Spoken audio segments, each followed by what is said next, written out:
मला व्यासपीठ लागू करायचं कोल्हापूरकरांचं, सामान्य माणूस बोलता करायचं आहे. आज तुम्ही कुठेही गेला, कुठल्याही सभेत गेला, नेते बोलतात आणि तुम्ही ऐकताय. होय. तुमचे प्रश्न मांडणारा कुठला व्यासपीठ कुठला आहे? नाही. म्हणजे जशी ग्रामपंचायत गावसभा होते तशी आपल्याकडे आमसभा कधी झाल्या. नाही. आमचे प्रश्न मांडायचे, त्याच्यावर त्यांनी काम करायचे. त्यांनी ठरवलेल्या कामावर नाही. होय, होय. माझा आता कुठले बी मंजूर होताना त्यांचं स्टँडिंगला मंजूर होताना लोकांना विचारलं पाहिजे, लोकांना विचारलं पाहिजे. बाबा हे असं करायचं आहे हां आणि याचा प्रश्न मांडला पाहिजे. हां तसं प्रश्न मांडले जात नाही. ह्याच्यावरती काय केलं पाहिजे असं तुमचं मत आहे? पुढे दिवस तुम्ही समाजासाठी काम करताय. म्हणजे मी 98 सालापासून मानधन चालू करून तिला ते मास्क द्यावा तोंडाचा. 98 सालापासून मी काम करतोय. बऱ्याच म्हणजे नेते मंडळीने मला आश्वासन दिले. सगळ्यांची नावं माझ्या लिस्ट आहे आणि मी असं तोंडानं बोलत नाही. मी माझे पेपर लिखित आहे. पेपरला दुसऱ्याची बातमी आलेली, ती बातमी मी कात्रण काढून ठेवलेली आहे. तर बऱ्याच नेते मंडळाने मला फक्त आश्वासन दिला, तुला मी स्कुबा करून देतो, तुला नोकरीला लावतो महानगरपालिका अग्निशमन किंवा तुला मानधन चालू करतो. ते केव्हा बोलतात?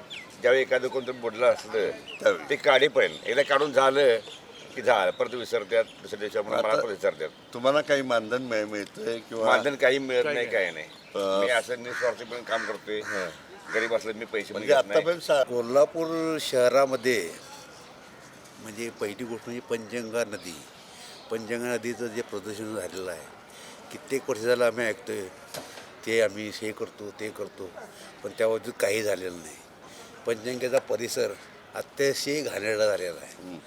एवढे चांगलं सुंदर हे असूनसुद्धा त्याविषयी या लोकांनी काही केलेलं नाही. रंकाळ्याचा परिसरसुद्धा इतका सुंदर असून त्याचं त्या हातगाड्यावाल्यांनी आणि त्या प्रवाशांनी अक्षरशः वाट लावलेल्या.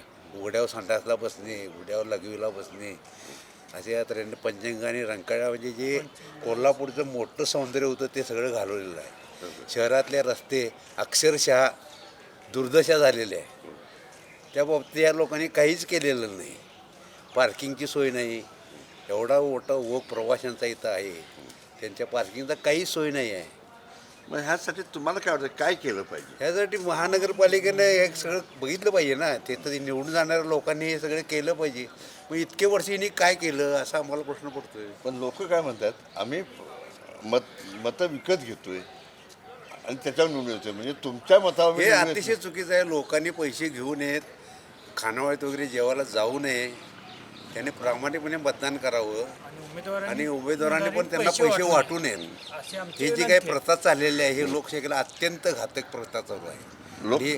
हे बदललं पाहिजे. लोकशाहीची ही घातक प्रथा आहे. लोकशाही लोकशाही टिकणार नाही अशामुळे. ही लोकशाहीची घातक आणि लोकशाही म्हणायची कशाला, जर सामान्य माणसाला निवडणुकीला उभारता येत नसेल, श्रीमंतांनीच निवडणुका लढवायच्या आणि ती निवडून यायची त्यांनी, मग या लोकशाहीला अर्थ काय राहिला? म्हणजे लोकशाही जागृत करायची असेल तर सामान्य लोकांना निवडून येता आलं पाहिजे आणि उमेदवार जास्तीत जास्त खर्चात न पाडता कमीत कमी खर्चात खर्च का करायचा आम्ही म्हणतो. खर्च काय हा काय निवडून येणं हा काय उद्योगधंदा आहे का? आता उद्योगधंदा झाला. उद्योगधंदा हे चुकीची प्रथा पडली ना. ते थांबू शकते. हे बंदच करा, लोकशाहीच बंद करून टाका की सगळं.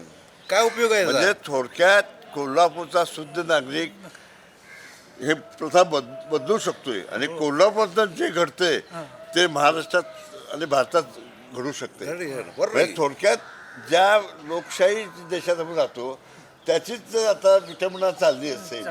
म्हणजे विटंबनाच म्हणतो मी, सत्ता चालली आहे.